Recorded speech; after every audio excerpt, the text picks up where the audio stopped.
দাউদ আলাইহিস সালাতু ওয়াস সালাম ইনসাফের পাল্লা দেখে বেহুশ হয়ে গেছে, হুশ ফিরে আসছে। তো আল্লাহকে বলেন, আল্লাহ এত বড় পাল্লা, এটা তো আমল দিয়া ভরা সম্ভব না। আল্লাহ আসমান জমিন গ্রহ নক্ষত্র দুনিয়ার সমস্ত কিছু যদি ওজন করেন তারপরও এই পাল্লা ভরা সম্ভব না। আল্লাহ এই উম্মতের আমল দিয়া পাল্লা কিভাবে ভরবে? আল্লাহ তাআলা বলেন, অনেক উম্মতের আমল এমন হবে একটা মাত্র সাদাকার সওয়াব তার আমলনামার মধ্যে দেওয়া হবে, তো একটা সাদাকার ওজনই ওই পাল্লা বরদাস্ত করতে পারবে না। একটা সাদাকার ওজন ওই পাল্লা বরদাস্ত করতে পারবে না, অর্থাৎ পাল্লা নিচে ঝুঁকে যাবে। কোয়ালিটির একটা ভাগ, পরিসংখ্যান না। একদিন আমল নাই, কিয়ামতের দিন আমল খোঁজা হবে, আমল নাই। ফেরেশতাকে বলবে, দেখো খুঁজা দেখো কিছু পাওয়া যায় কিনা। তো ফেরেশতা অনেক খোঁজাখুঁজি করে বলবে, আল্লাহ শুধু একটা শব্দ পাওয়া গেছে, একটা বাক্য পাওয়া গেছে, কি? লা ইলাহা ইল্লাল্লাহ মুহাম্মাদুর রাসূলুল্লাহ। আল্লাহ শুধু এটা পাওয়া গেছে। আল্লাহ বলবেন, ওজন দাও। তো এই জুমলা, এই বাক্যর ওজন দিবে তো মিজানের পাল্লা নিচে ঝুঁকে যাবে।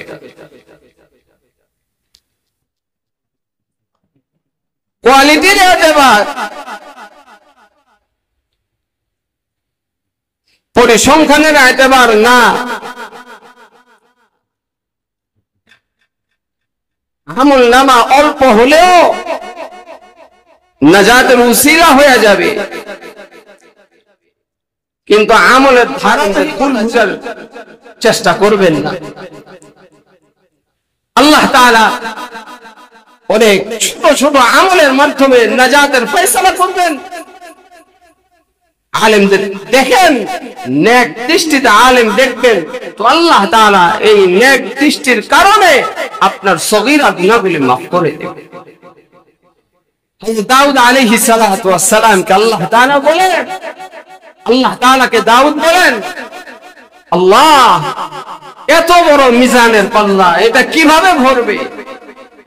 তো আল্লাহ তাআলা বলেন, একটা সাধারণ সদকা, একটা সদকার বিনিময়ে আমি আল্লাহ অনেক বড় আমলের দরকার নাই, অনেক বড় আমলের দরকার নাই। আমি আল্লাহ অনেক মানুষকে একটা সদকার বিনিময়ে তার পুরা আমলটা ভরে দিয়ে তাকে নাজাতের ফয়সালা করে দিব। এই জন্য দাইমি নেক আমল করা। একদিনেই অনেক ইবাদত করলাম আর সারা বছর কোনো আমলের খবর নাই, না, এমনটা নয়। সব সময় ধারাবাহিক আমল করা, আমল অল্প হোক, অনেক নফল করার দরকার নেই।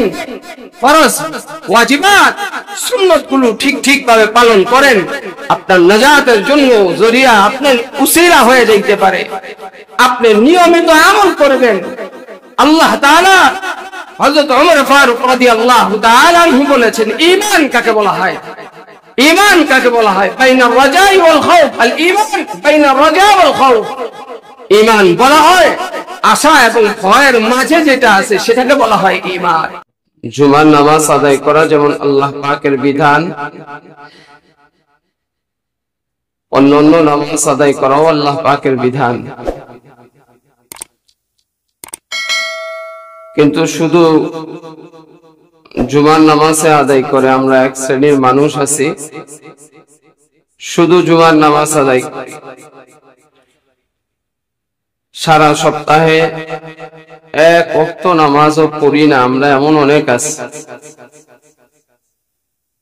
সারা সপ্তাহে সুযোগ থাকার পরেও, নামাজ পড়ার সুযোগ থাকা সত্ত্বেও সারা সপ্তাহে এক ওয়াক্ত নামাজও পড়ি না। আল্লাহ তাআলার বিধান শুধু জুমার নামাজ আদায় করা না 5 ওয়াক্ত নামাজ আদায় করা? 5 ওয়াক্ত নামাজ আদায় করা আল্লাহ পাকের বিধান। এজন্য আমলের ধারাবাহিকতা সব সময় বজায় রাখা, এটা ঈমানদারের কাজ। রমজান মাস আসছিল, তো এক রমজানে সারা বছরের ইবাদত করে ফেলছি। রমজান শেষ, আর ইবাদত নাই। যেন আমার ভাষায় আমি এটা বুঝায় দেই, আল্লাহ এক বছরের ইবাদত আমি কইরা দিছি, এখন আপনারটা আপনার যদ্দুর লাগে আপনি ওই প্রত্যেক মাসে অদ্দুর কাইটা নেন। আমার ভাষায় যেন এটাই বুঝাই, আল্লাহ এক জুমায় ইবাদত করছি, এখন প্রতিদিন আপনার যতটুকু লাগে অতটুকু আপনি কাইটা প্রত্যেক দিনের জন্য নিয়ে আনেন। আমলের ধারাবাহিকতা চাই। মিজানের পাল্লায় আল্লাহ তাআলা আমলের ওজন দিবেন, ওজন। সেখানে কামিয়তের এতেবার হবে না, কাইফিয়তের এতেবার হবে। অল্প অল্প আমল, এটা সর্বদা করতে হবে। একদিনে ইবাদত অনেক করলাম, বিভিন্ন বছরে বিভিন্ন দিন আসে, ওই দিনগুলো আমরা খুব ইবাদত করি, আর সারা বছর খবর নেই। শবে রাতে সারা রাত ইবাদত করে, আর সারা বছরের খবর নাই। লাইলাতুল কদরে সারা রাত ইবাদত করে, আর কোনো খবর নাই। পরিসংখ্যানের হিসাব নাই, কাইফিয়তের হিসাব, কোয়ালিটির হিসাব হবে। ইবাদতের কোয়ালিটি কেমন? দুনিয়ার মধ্যে যেমন বুদ্ধিমান বিচক্ষণ যারা, তারা কোয়ালিটিফুল জিনিস কেনার চেষ্টা করে। 1 টাকায় 10টা একটা জিনিস পাওয়া যায়, কথার কথা। আবার 1 টাকায় একটা পাওয়া যায়, সেম জিনিস, কোয়ালিটি ভিন্ন। বুদ্ধিমান যে, সে কোয়ালিটিফুল 1 টাকায় একটাই কেনার চেষ্টা করে, 1 টাকায় 10টা কেনার চেষ্টা করে না। আবার অনেকে আছে অল্প পয়সায় মসমুচা ভাজা, অল্প পয়সায় বেশি জিনিস, এটা অনেকে নেয়। কিন্তু বুদ্ধিমান মানুষ যে, সে কোয়ালিটি সম্পন্ন জিনিস কেনার চেষ্টা করে, কোয়ালিটিফুল জিনিস কেনার চেষ্টা করে। বাজারে যায় তো ব্র্যান্ডের জিনিস কোনটা, ওইটা খোঁজে, ব্র্যান্ড, কোয়ালিটিফুল জিনিস কেনার চেষ্টা করে। আল্লাহ পাকের কাছে ইবাদতটাও কোয়ালিটিফুল হওয়া চাই। পাইকারি হারে নামাজ পড়ি, এই পাইকারি হারে নামাজ পড়ার এতবার আল্লাহর কাছে হবে না, কোয়ালিটিফুল লাগবে ইবাদত। এটা কোয়ালিটিফুল ইবাদত লাগবে, সারা বছর ইবাদত করবে, কোয়ালিটিফুল ইবাদত হওয়া চাই। আল্লাহ পাকের কাছে কোয়ালিটিফুল ইবাদতের এতবার হবে, গ্রহণযোগ্য হবে। মিজানের পাল্লার মধ্যে আমল মাপা হবে যে, তো কোয়ালিটিফুল আমল মাপা হবে সেখানে। পাইকারি হারে আমলের এটার গ্রহণযোগ্যতা সেখানে হবে না। একজনের অনেক ইবাদত, কিন্তু ইবাদত কোয়ালিটিফুল না। কোয়ালিটিফুল না হওয়ার কারণে অনেক ইবাদত হওয়া সত্ত্বেও ওই ইবাদতের পাল্লা এটা উপরে উঠে যাবে। আবার অনেকের ইবাদতের সংখ্যা কম, ধারাবাহিক ইবাদত, কিন্তু কোয়ালিটিফুল হওয়ার কারণে ওই পাল্লা ঝুঁকে যাবে এবং সেটা নাজাতের ফয়সালা হবে। হযরত দাউদ আলাইহিস সালাতু ওয়াস সালাম, দাউদ আলাইহিস সালাতু ওয়াস সালামের কাছে মনে চাইছে তার মিজানের পাল্লা দেখবে। আল্লাহ তাআলা কিয়ামতের দিন ইনসাফের পাল্লা কায়েম করবেন। ওয়ানাযাউল মাওয়াজিনাল কিসতা লিয়াউমিল কিয়ামাহ, আল্লাহ নিজেই বলেন আমি কিয়ামতের দিন ইনসাফের দাড়ি পাল্লা কায়েম করব, স্থাপন করব। ইনসাফের পাল্লা, শুধু পাল্লা বলে নেই আল্লাহ, ইনসাফের পাল্লা। আমাদের আদালতের মধ্যে যদিও নাকি একটা পাল্লা ছবি সেখানে টানানো আছে, দেওয়া আছে, পাল্লার ছবি সেখানে দেওয়া আছে, কোর্টের মধ্যে পাল্লার ছবি দেওয়া আছে, কিন্তু ইনসাফের পাল্লা নেই। সেখানে ক্ষমতার জোর যেই দিকে তো পাল্লা ঝুঁকে যেই দিকে, পয়সা যেই দিকে তো পাল্লা ঝুঁকে ওই দিকে। তো আল্লাহ পাকের কাছে ইনসাফের পাল্লা হবে, ইনসাফের পাল্লা। আল্লাহ ইনসাফের পাল্লা স্থাপন করবেন। দাউদ আলাইহিস সালাতু ওয়াস সালামের মন চাইছে পাল্লা দেখবে, ইনসাফের পাল্লা দেখবে। আল্লাহ বলছেন না, দেখে বরদাস্ত করতে পারবা না। যেমন মুসা আলাইহিস সালাতু ওয়াস সালামের মন চাইছে আল্লাহকে দেখার জন্য। আল্লাহ বলছেন না, দেখতে পারবা না, ওকে দেখা সম্ভব না। লান তারানি, দুনিয়া থাইকা আল্লাহ দেখা এটা সম্ভব না, এটা মুমকিন না। আল্লাহ দেখা যাবে,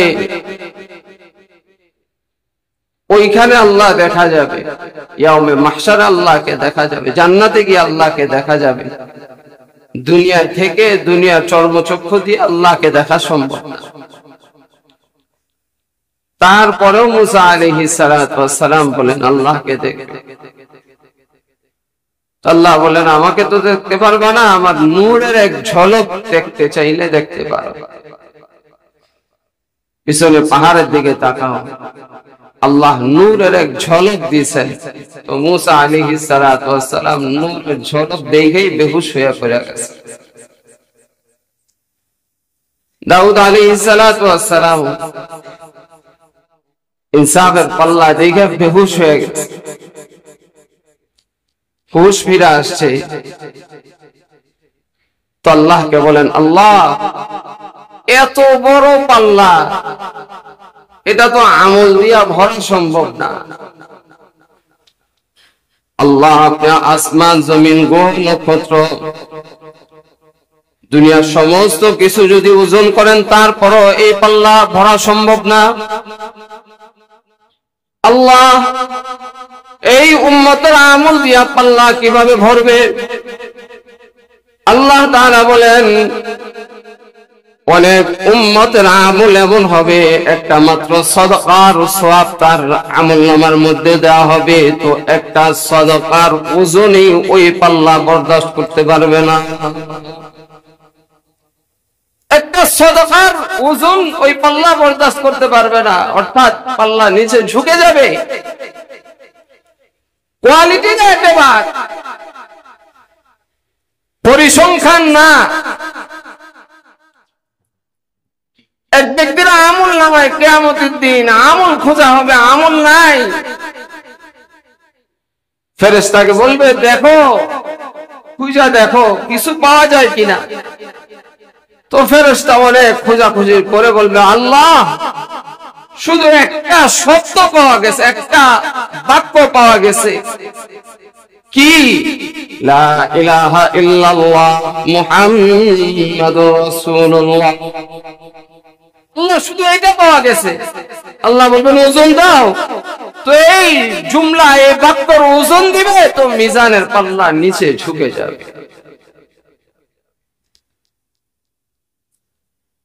কোয়ালিটির এতেবার।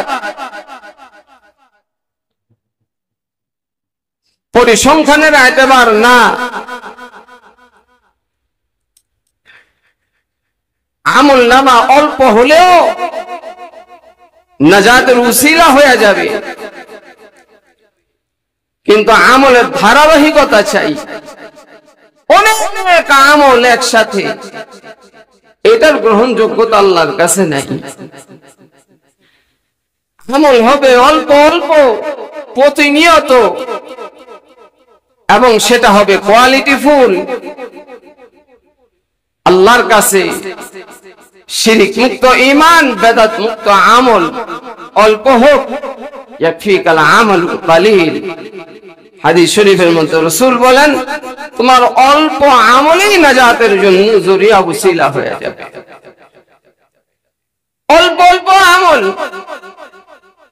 এই উম্মতের হায়াত কম, কিন্তু অল্প আমল, এটা আল্লাহ তাআলা অল্প আমলের মাধ্যমেই তার নাজাতের জরিয়া ওসিলা করে দিবেন। অল্প আমলের মাধ্যমে গুনাহ মাফ করায় দিবেন।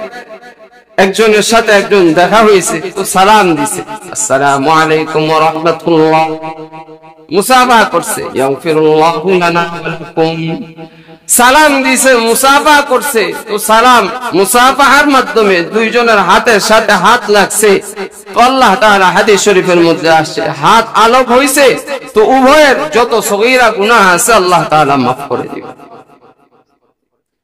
মুসাফাহা এক হাতে না দুই হাতে? ডান হাতে না বাম হাতে? ডান হাতে, উভয় হাতে। মুসাফাহা এক হাতে না, কয় হাতে? দুই হাতে। আমাদের ভাষায় যদিও আমাদের সমাজে বলে হ্যান্ডশেক, বাম হাত দিয়া হাতটারে ধইরা হাত নাড়া দেয়।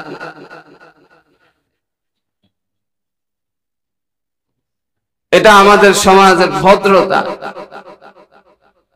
দুই হাত দিয়া মুসাফাহা করা এটা ভদ্রতা না তাদের ভাষায়, কিন্তু শরীয়তের ভাষায় দুই হাত দিয়ে মুসাফাহা করা এটাই ভদ্রতা। আবার এখন নতুন ইসলামের উদ্ভাবক যারা, তারা বলে এক হাত দিয়ে হবে মুসাফাহা। গায়রে মুকাল্লিদিন আহলে হাদিস যারা এক হাত দিয়ে মুসাফাহা করে, হ্যান্ডশেকের মতো। এক হাত দিয়ে মুসাফাহা না, কয় হাত দিয়ে? দুই হাত দিয়ে মুসাফাহা। মুআনাকা হবে একজনের সাথে আরেকজনের। আমরা বাংলা ভাষায় যেটা বলি কোলাকুলি, কোলাকুলি করতে নিয়ে এখন কোলাকুলিরে নিয়ে ঠেকাইছি ঈদের দিন। কোলাকুলি সব ঈদের দিনেই। ইমাম সাহেব এমন জায়গা ধরে পারে না, বেটা রূপ আইন করে লাই। মুআনাকা করার পদ্ধতি জানি না, এমনে লাগায় এমনে লাগায় এমনে লাগায়। মুআনাকার সহি পদ্ধতিও জানি না, কিভাবে মুআনাকা করতে হয়। ডান পাশে গলায় গলা লাগাবে একবার, আর দোয়া করবে, আল্লাহুম্মা জিদ মুহাব্বাতি লিল্লাহি ওয়া রাসূলিহি, আল্লাহুম্মা জিদ মুহাব্বাতি লিল্লাহি ওয়া রাসূলিহি। আল্লাহ, আল্লাহর জন্য এবং আপনার জন্য এবং রাসূলের জন্য আমার মহব্বত বাড়ায় দেন। এক মুসলমান আরেক মুসলমানকে ভালোবাসবে তো কার জন্য? জবান খুলে বলেন, কার জন্য? একজন আরেকজনকে মহব্বত করবে বিনা শর্তে আল্লাহ এবং আল্লাহর রাসূলের জন্য। মহব্বত করছে আল্লাহ আল্লাহর রাসূলের জন্য, আর মুআনাকা করছে, তো আল্লাহ তাআলা এই মুআনাকার বদৌলতে উভয়ের সগীরা গুনাহ মাফ করে দিবেন। মসজিদে আসছেন, হেঁটে হেঁটে মসজিদে আসছেন, এই যে জুমার নামাজ আদায় করার জন্য মসজিদে আসছেন, মসজিদে এসে নামাজ আদায় করতেছেন, ঘর থেকে বের হবার পরে এক একটা কদম দিছেন। হাদিস শরীফের মধ্যে আসছে, আল্লাহ তাআলা এক একটা কদম দিয়ে আরেকটা কদম উঠাইছেন, তো এক এক কদমের বিনিময় আল্লাহ তাআলা গুনাহগুলি মাফ করে দিয়েছেন। এক এক কদমের বিনিময়ে আল্লাহ দরজা বুলন্দ করে দিয়েছেন। আয়েশা নেককার মানুষ দেখছেন, আলেম ওলামা দেখছেন, আমি তো প্রায় সময় বলি আপনাদের ভাগ্য কত ভালো, খুশ নসিব। এতগুলো আলেম ইচ্ছা না থাকলেও একসাথে দেখতে পান, ইচ্ছা না থাকলেও শত শত আলেমের চেহারা দেখেন, ইচ্ছা না থাকলেও তালিবুল ইলমের চেহারা দেখেন। হাদিস শরীফের মধ্যে আসছে আলেমের চেহারা দেখছেন তো এর বদৌলতে আল্লাহ তাআলা সগীরা গুনাহগুলি মাফ করে দিবেন। আপনাদের কপাল তো কত ভালো, খুশ নসিব। চাইলে আলেম দেখতে পান, অনেক মানুষ আছে চাইলে আলেম দেখতে পায় না, চাইলে আলেম দেখতে পায় না। আপনাদের অনেক আত্মীয় স্বজন বহির্বিশ্বাস আছে, তো ঘুম থেকে উঠে দেখে বেঈমানের চেহারা, আবার ঘুমানোর সময় দেখে বেঈমানের চেহারা। নেককারের চেহারা দেখার সুযোগ হয় না। আপনার আমার তো কত খুশ নসিব, ঘুম থেকে উঠেই নেককারের চেহারা দেখি, ঘুম থেকে উঠেই আলেমের চেহারা দেখি, ঘুম থেকে উঠেই আল্লাহওয়ালার চেহারা দেখি, আবার ঘুমে যাওয়ার সময় আল্লাহওয়ালার চেহারা দেখি, নেককারের চেহারা দেখি, ভালো মানুষের চেহারা দেখি। অনেকের ইচ্ছা থাকলেও নেককারের চেহারা দেখতে পায় না, আলেমের চেহারা দেখতে পায়। আবার অনেকে আছে ইচ্ছা করেই দেখেন, ইচ্ছা করেই ওয়ারাসাতুল আম্বিয়ার চেহারা দেখবার চায় না। এই কারণেই তো বিনা দোষে অনেক সময় এই ওয়ারাসাতুল আম্বিয়াদেরকে যাতে নিজেও না দেখতে পারে, মানুষও না দেখতে পারে, মানুষকে না দেখানোর জন্য এই জন্য মৌলবীকে ধৈরা দেয়া বিনা দোষে তাদেরকে জেলের মধ্যে ভরার চেষ্টা করে।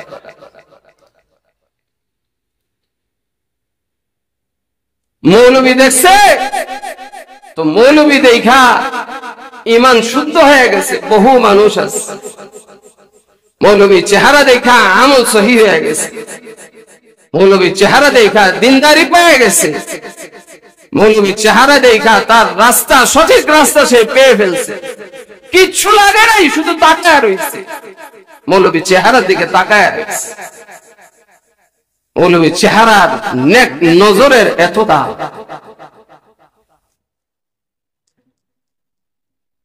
আল্লাহু আকবার। এক বুজুর্গ বাইতুল্লাহ শরীফ তাওয়াফ করতেছে, বাইতুল্লাহ শরীফ তাওয়াফ করতেছে, গালিবান হাজী ইমদাদুল্লাহ মুহাজির মক্কি রাহমাতুল্লাহি আলাইহি। হাজী ইমদাদুল্লাহ মুহাজির মক্কি রাহমাতুল্লাহি আলাইহি তাওয়াফ করার সময় তো একজনকে দেখছে, দেখা বলতেছে, এই তুমি মনে হয় বড় কোনো ওলি হইবা। কয় না হযরত। বলে তাহলে তুমি কোন ওলির সন্তান হইবা। কয় না হযরত, আমি কোন ওলি না, ওলির সন্তান না। কয় তাহলে কোন বুজুর্গের সোহবত প্রাপ্ত হইবা তুমি। কয় না হযরত, কোন বড় বুজুর্গের সাথে আমার তেমন কোনো তাআল্লুক নাই। সম্ভবত তুমি কোন বড় বুজুর্গ দেখছো, আর বুজুর্গ তোমাকে নেক দৃষ্টিতে দেখছে। তো সে বলতেছে, হ্যাঁ আমি ছোট্ট সময় আমার খেয়াল আসে, আমার বাড়ির পাশ দিয়ে শাহ ইসমাইল শহীদ রহমতুল্লাহি আলাইহি তিনি যুদ্ধ করতে যাচ্ছেন, ঘোড়া দিয়ে যাচ্ছেন, আর আমি আমার ঘেটের মধ্যে দাঁড়াইয়া শাহ ইসমাইল শহীদ রহমতুল্লাহি আলাইহির দিকে তাকায়া ছিলাম। তিনিও আমাকে দেখছেন, আমিও তাকে দেখছি, চোখের দৃষ্টি তারও পড়ছে, আমারও পড়ছে, সম্ভবত তার নেক দৃষ্টি আমার প্রতি পড়ছে। হাজী ইমদাদুল্লাহ মুহাজির মক্কি রাহমাতুল্লাহি আলাইহি বলেন, হ্যাঁ আল্লাহর ওলির দৃষ্টি তোমার মধ্যে পড়ার কারণে আল্লাহ তাআলা তোমাকে কবুল করছেন, এই জন্য তোমার মধ্যে আল্লাহ তাআলা বিশেষ এক রহমত দিয়ে দিয়েছেন, যেটা দেখা আমার মনে হয়েছে আল্লাহ তুমি কোন ওলি হইবা, আল্লাহ তাআলার খাস বুজুর্গ এবং আল্লাহ তাআলার খাস কোন বান্দা হইবা। নেক দৃষ্টির অনেক দাম, নেককার মানুষের দৃষ্টির অনেক দাম। অনেক নেককার দৃষ্টি মানুষের মধ্যে পড়ার কারণে তো মানুষ আলোকিত হয়ে গেছে, মানুষ উজ্জ্বল হয়ে গেছে। আবার অনেক নেককারের বদ দৃষ্টি পড়ার কারণে মানুষ ধ্বংস হয়ে গেছে। আল্লাহ হাবিবের দৃষ্টি পড়ছে, আল্লাহ হাবিবকে দেখছে, তো দেখার কারণে সোনালী যুগের সোনালী মানুষে পরিণত হয়ে গেছে। সাহাবিয়ত ইখতিয়ার হয়ে গেছে তাদের। রাসূলকে দেখছে, ঈমানের হালতে দেখছে, তো আল্লাহ তাআলা তাদের উপাধি দিয়া দিবেন রাদিয়াল্লাহু আনহুম ওয়া রাদু আন, রাদিয়াল্লাহু আনহুম ওয়া রাদু আন। মুহাম্মাদুর রাসূলুল্লাহ والذين معه أشداء على الكفار رحماء بينهم تراهم ركعا سجدا يبتغون فضلا من الله ورضوانا। আল্লাহ সার্টিফিকেট দিয়ে দিয়েছেন, সাহাবীদের সার্টিফিকেট দিয়েছেন। নেক নজরের কত দাম! রাসূলকে ঈমানের হালতে দেখে নাই তো সাহাবিয়ত ইখতিয়ার করতে পারে নাই। সাহাবী দেখছে তো তাবিঈ উপাধি পেয়ে গেছে, তাবিঈ দেখছে তো তাবিঈ উপাধি পেয়ে গেছে। রাসূলের যুগে থাকা সত্ত্বেও, ঈমান আনা সত্ত্বেও রাসূলকে দেখে নাই তো সাহাবিয়ত ইখতিয়ার করতে পারে না। হযরত আবু আব্দুল্লাহ ঈমান আনয়ন করছে রাসূলের যুগে, সাহাবীদের হাতে ঈমান আনয়ন করছে। ঈমান আনয়ন করার পর সাহাবীরা বলে রাসূলকে চলো দেখে আসি, তো বলে আগামীকালকে যাব। আগামীকাল করতে করতে আর সময় হয় না। তখন সাহাবী বলে, তুমি ঈমান আনয়ন করছো, এখনো রাসূলকে দেখতে যাইলা না? তো বলে আগামীকালকে যাব। অনেক দিন পর রওনা করছে মদিনায়। প্রায় 7-8 দিন সফর করার পর মদিনার মিকাত যেটা জুলহুলাইফা নামক জায়গায় গিয়ে অবস্থান করছে, যেখান থেকে মদিনার মিনার গুলো ভালো করে তাকাইলে দেখা যায় রাসূল আরবি সাল্লাল্লাহু আলাইহি ওয়াসাল্লামের সবুজ গম্বুজ, যে সবুজ গম্বুজের নিচে আমার আপনার নবী, বিশ্ব নবী শুয়ে আছে। হাজী সাহেবরা যখন যায় আর দূর থেকে সবুজ গম্বুজটা দেখে আর চোখের পানিগুলো পড়তে থাকে, আহ কতক্ষণে যাব আর কতক্ষণে রাসূলের সাথে সাক্ষাৎ করব। একটা আবেগ তখন কাজ করে, রাসূলকে দেখতে পাই নাই তো রাসূলের রওজা আতহার তো দেখতে পাবো। রাসূলের রওজা আতহার অন্তত পক্ষে যদি দেখতে পাই আর রাসূলের সালামটা পৌঁছাইতে পারি, হয়তো আল্লাহ এই উসিলা মাফ করে দিতে পারে। জুলহুলাইফা নামক স্থানে আবু আব্দুল্লাহ অবস্থান করছেন। দেখে মদিনা থেকে কিছু সাহাবায়ে কেরাম আসছেন, চেহারা তাদের খুব মলিন। আবু আব্দুল্লাহ মনে করছে হয়তো রাসূলের সাক্ষাৎ করে আসছে, রাসূলকে বিদায় দিয়ে আসছে, এই জন্য তাদের মন খারাপ। তাদেরকে জিজ্ঞেস করে, কি ব্যাপার, তোমাদের মন খারাপ কেন? তো কাফেলার একজন বলে, আবু আব্দুল্লাহ, রাসূল থাকা অবস্থায় তুমি আসলা না, আমরা রাসূলকে মাটি দিয়ে আসলাম, রাসূলকে রাসূলের বাহায়াত অবস্থায় তুমি আসলা না, সাহাবিয়ত ইখতিয়ার করতে পারলা না, তুমি আগামীকাল করতে করতে তুমি এতদিন পরে আসছো। আবু আব্দুল্লাহ, আসছো তো আর কয়েকদিন আগে কেন আসলে? আবু আব্দুল্লাহ চোখের পানি ছেড়ে দিছে আর আফসোস করে, রাসূল থাকা অবস্থায় কেন আমি আসলাম না? আল্লাহ হাবিব সাল্লাল্লাহু আলাইহি ওয়াসাল্লাম রাসূলের জীবদ্দশায় যদি আমি আসতাম, তাহলে আমি রাদিয়াল্লাহু আনহু ওয়া রাদু আন এই সার্টিফিকেট নিতে পারতাম। রসুলের জীবদ্দশায় যদি আসতাম তাহলে আমি রসুলের সার্টিফিকেট, রসুল যেটা বলছেন আসহাবি কান্নুজুম বিআইহিম ইক্তাদাইতুম ইহতাদাইতুম, তাহলে আমি রসুলের এই সার্টিফিকেট গ্রহণ করতে পারতাম। রসুল বলেছেন আমার প্রত্যেকটা সাহাবী আসমানের নক্ষত্রের ন্যায়। রসুল বলেন আমার প্রত্যেকটা সাহাবী আসমানের নক্ষত্রের ন্যায়। বিআইহিম ইক্তাদাইতুম ইহতাদাইতুম, যে ব্যক্তি আমার যেই কোনো একজন সাহাবীর অনুকরণ করবে সেই ব্যক্তি হেদায়েত প্রাপ্ত হয়ে যাবে। রসুলের অনুসরণ সাহাবায়ে কেরাম করেছেন তো সাহাবী সোনালী যুগের সোনালী মানুষ হইছেন। রসুলের নেক নজরে সোনালী যুগের সোনালী মানুষ হয়ে গেছে। সাহাবায়ে কেরামকে অনুসরণ যারা করবে তারাও এমন স্বর্ণের মতো দামি হয়ে যাবে, তাদের ঈমান এমন পোক্তা হয়ে যাবে, তাদের পথ এমন সুগম হয়ে যাবে, সঠিক পথ পেয়ে যাবে। আবু আব্দুল্লাহ কাঁদে আর আফসোস করে। এমন অনেক মানুষ আছে যারা নেককার চেহারা দেখছে, আলেমের চেহারা দেখছে, হক্কানি রব্বানি আল্লাহ ওয়ালা বুজুর্গানে দ্বীনের চেহারা দেখছে, তাদের জীবন পরিবর্তন হয়ে গেছে। কিয়ামতের দিন আর আফসোস করতে হবে না। আর কিয়ামতের দিন আল্লাহ পাক আদালতে দাঁড়াইয়া আলেমের চেহারা দেখা, আলেমের চেহারা আলেমকে দেখা আলেমের অনুসরণ করছে, আলেমের মতো পাঞ্জাবির মতো পাঞ্জাবি বানাইছে, তার দাড়ির মতো দাড়ি বানাইছে, তার পুরা শরীরের মতো শরীর বানানোর চেষ্টা করেছে, সুন্নাত ইখতিয়ার করেছে।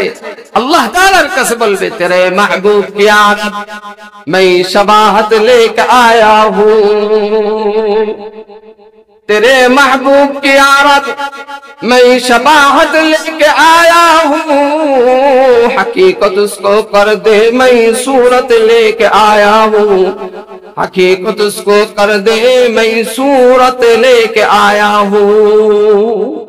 আল্লাহর আদালতে দাঁড়াইয়া বলবে আল্লাহ তোমার দোস্তের सूरत হইরা আসছি, আল্লাহ হাকিকি सूरत না হইলেও ভান ধরে আসছি, আল্লাহ আলেমের सूरत হইরা আসছি, আলেম হইতে পারি নাই, নেককার হইতে পারি নাই, তো নেককার सूरत ইখতিয়ার করে আসছি, আল্লাহ মাফ করে দাও।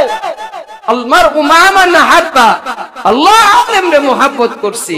আল্লাহ তাআলা নেককারকে মুহাব্বত করার কারণে, আলেমকে মুহাব্বত করার কারণে, নেককারের অনুসরণ করার কারণে, আলেম উলামার মুহাব্বত অন্তরে থাকার কারণে আল্লাহ তাআলা তখন বেড়া পার করে দিবে।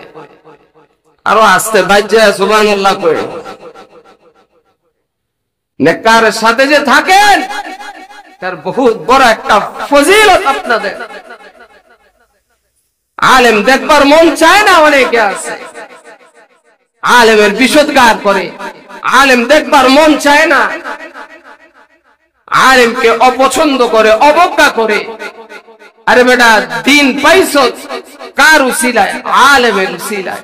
সূরা কেরাত যতটুকুই ভাঙ্গা চূড়া পারো কার উসিলায়? তোমার বাবার উসিলায় না, আলেমের উসিলায়। দিনদারি শিখছো আলেমের উসিলায়, মাথায় টুপি উঠছে আলেমের উসিলায়, মুখে দাড়ি লাগছে আলেমের উসিলায়, নামাজ পড়ো আলেমের উসিলায়, 5 ওয়াক্ত মসজিদ আযান হয় আলেমের কারণে, 5 ওয়াক্ত জামাত হয় আলেমের কারণে, এখনো পর্যন্ত সমাজে দিনদারি আছে আলেমের কারণে, মাদ্রাসাগুলো আছে আলেমদের কারণে, সমাজে এখনো পর্যন্ত ভালো আদর্শ সন্তান তৈরি হয় আলেমের। আলেম নাই তো আল্লাহ তাআলা দুনিয়া ধ্বংস করে দেবে, কিয়ামত কায়েম হয়ে যাবে। কিয়ামতের আগে আল্লাহ তাআলা ইলম উঠে নেবেন, ইলম উঠে যাবে তো আল্লাহ কিয়ামত কায়েম করে দিবেন। ইলম উঠে নেবেন কিভাবে? হাদিস শরীফের মধ্যে আছে, মিশকাত শরীফের হাদিস, বিকবজিল উলামা, আলেম উলামা উঠায় নেওয়ার মাধ্যমে আল্লাহ তাআলা কিয়ামত কায়েম করে ফেলবেন। আলেম থাকবে তো দুনিয়া থাকবে, আলেম থাকবে না তো দুনিয়া থাকবে। তো আমরা আলেমের সাথে থাকবো না আলেম বাদ দিয়ে থাকবো? আলেমের সাথে না আলেমকে ছেড়ে? আলেমের সাথে থাকবেন তো দিন দুনিয়া দুটোটা ঠিক থাকবে। আলেম ছাড়বেন তো আখিরাত বরবাদ।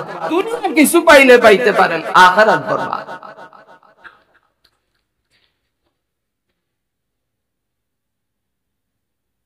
কিছু খবিস আছে, যে সমস্ত খবিস গুলা সব সময় আলেমদের বিশুদ্ধগার করে। শুধু আলেমদের বিশুদ্ধগার করে তাই না, মাদারেস কওমিয়ার বিশুদ্ধগার করে, হক্কানি আলেমের বিশুদ্ধগার করে। তারা মানুষদেরকে দ্বীনমুখী না বানাইয়া বদ্দীনী বানানোর চেষ্টা করে, বেঈমান বানানোর চেষ্টা করে, ইহুদি আর নাসারা মুশরিক বেঈমানদের রাস্তা ইখতিয়ার করানোর চেষ্টা করে। আলেমের ব্যাপারে বিভিন্ন সময় বিশুদ্ধগার করে করে আর বলে এই সমস্ত মাদ্রাসাগুলোর মধ্যে কি তৈরি হয়?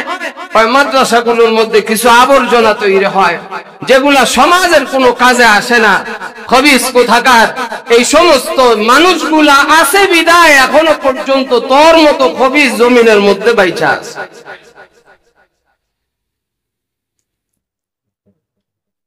তাদের কোনো কাজে আসে না। তো হওয়ার সময়ও এদের খবর দাও, মরার সময় এদের খবর দাও।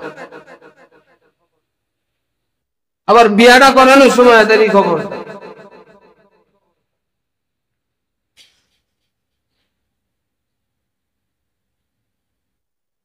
যাদের কানে আজান পৌঁছে না হওয়ার পরে, আল্লাহ শব্দ যাদের কানে পৌঁছে না, তো এদের জিন্দিগি পরিবর্তন হয় না। এদের জিন্দিগিটা ওইভাবেই বড় হয়ে ওঠে যেভাবে বড় হয়। তো তার আখির আঞ্জাম, তার শেষ পরিণাম দুনিয়া থেকে যাওয়ার সময় অমনই হয়। নাম কাগজে একটা জানাজা হয় আর ঢোল তবলা বাজাইতে বাজাইতে তাদেরকে কবর দেওয়া হয়।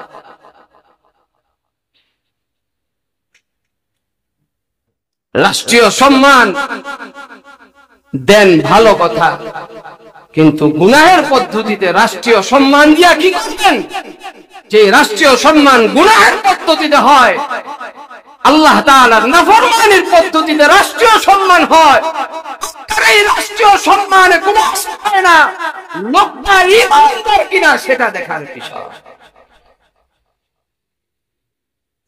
সেলুট দিয়া তাকে সেলুট জানায়া দুনিয়া থেকে শেষ সম্মান জানায়া তাকে ঢোল তবলা বাজাইয়া তাকে শেষ বিদায় দিচ্ছেন, কি ফায়দা? মুক্তিযোদ্ধার চেতনা কিনা? মুক্তিযোদ্ধা করছে কিনা? মুক্তিযুদ্ধ করছে কিনা? কবরে যাওয়ার পর সেটা জিজ্ঞেস করবেন। আমি মুক্তিযুদ্ধকে, স্বাধীনতার চেতনাকে আমি অবজ্ঞা করছি না। বাংলাদেশের মহাব্বত, স্বাধীনতার মহাব্বত অবশ্যই থাকা, এবং সেটাও ঈমানের একটা অংশ। হুব্বুল বিলাদি হুব্বুল ঈমান, হুব্বুল বিলাদি হুব্বুল ঈমান। যেই দেশে বসবাস করে ওই দেশের মহাব্বত, এটা ঈমানের একটা অংশ। এই দেশের সার্বভৌমত্ব রক্ষা করা আমার দায়িত্ব, প্রত্যেকের জিম্মাদারি। এই দেশের সার্বভৌমত্ব রক্ষা করা। আরে আলেমের বিশুদ্ধগার করো আর বলো আলেমের ভিতরে স্বাধীনতার চেতনা নেই। প্রথম করে বলি, এই দেশের সার্বভৌমত্ব যদি কেউ রক্ষা করে থাকে, আলেমরাই রক্ষা করবে। 1971-এর মতো যদি আবার যুদ্ধ লাগে বাংলাদেশের মধ্যে, আমাদেরকেই পাওয়া যাবে। আমরা স্বাধীনতার বিপক্ষের শক্তি না। সব সময় আমাদেরকে স্বাধীনতার বিপক্ষের শক্তি বলে বলে এক শ্রেণীর লোক, যারা বাংলাদেশকে ভিনদেশীদের হাতে তুলে দিতে চায়, যারা বাংলাদেশের মধ্যে ভিন্ন কিছু চায়, তারা আলেম ওলামাদেরকে অবজ্ঞা করে। তারা রাষ্ট্রের দৃষ্টিটা আলেমদের প্রতি ভিন্ন দৃষ্টি ফিরানোর জন্য তারা চেষ্টা করে। কিন্তু প্রকৃতপক্ষে আলেম ওলামা তারা দেশপ্রেমী, দেশের মুহাব্বত তাদের মধ্যে আছে। এই দেশের মুহাব্বত আছে বিধায় তারা বিভিন্ন সময় নাস্তিক আর মুরতাদ বিদেশিদের দালাল যারা, যারা এই দেশে বিদেশিদের দালালি করে, যারা রাত আর বামদের দালালি করে, তারা আলেম ওলামা নিজের রক্তের বিনিময়ে ওই দালালদের প্রতিবাদ করার চেষ্টা করে। আলেমদের ভুল বুঝার চেষ্টা করবেন না। আল্লাহ তাআলা অনেক ছোট ছোট আমলের মাধ্যমে নাজাতের ফয়সালা করবেন। আলেমদের দেখেন, নেক দৃষ্টিতে আলেম দেখবেন, তো আল্লাহ তাআলা এই নেক দৃষ্টির কারণে আপনার সগীরা গুনাহগুলি মাফ করে দেবেন। হযরত দাউদ আলাইহিস সালাতু ওয়াস সালাম কে আল্লাহ তাআলা বলেন, আল্লাহ তাআলাকে দাউদ বলেন, আল্লাহ এত বড় মিজানের পাল্লা এটা কিভাবে ভরবে? তো আল্লাহ তাআলা বলেন, একটা সাধারণ সদকা, একটা সদকার বিনিময়ে আমি আল্লাহ অনেক বড় আমলের দরকার নাই, অনেক বড় আমলের দরকার নাই, আমি আল্লাহ অনেক উম্মতকে একটা সদকার বিনিময়ে তার পুরা আমলটা ভরে দিয়ে তাকে নাজাতের ফয়সালা করে দিব। এই জন্য দাইমি নেক আমল করা, একদিনেই অনেক ইবাদত করলাম আর সারা বছর কোনো আমলের খবর নাই, না, এমনটা নয়। সব সময় ধারাবাহিক আমল করা, আমল অল্প হোক, অনেক নফল পড়ার দরকার নাই। ফরজ ওয়াজিবাত সুন্নাত গুলো ঠিক ভাবে পালন করেন, আপনার নাজাতের জন্য জরিয়া, আপনার উসিলা হয়ে যাইতে পারে। আপনি নিয়মিত আমল করবেন। আল্লাহ তাআলা হযরত ওমর ফারুক রাদিয়াল্লাহু তাআলা আনহু বলেছেন, ঈমান কাকে বলা হয়? ঈমান কাকে বলা হয়? বাইনা রাজাই ওয়াল খাউফ, আল ঈমান বাইনা রাজা ওয়াল খাউফ। ঈমান বলা হয় আশা এবং ভয়ের মাঝে যেটা আছে সেটাকে বলা হয় ঈমান। আমল বাদ দেওয়া যাবে না, আবার আমল করছি এই কারণে আমি জান্নাতি এমনটাও ভাবা যাবে না।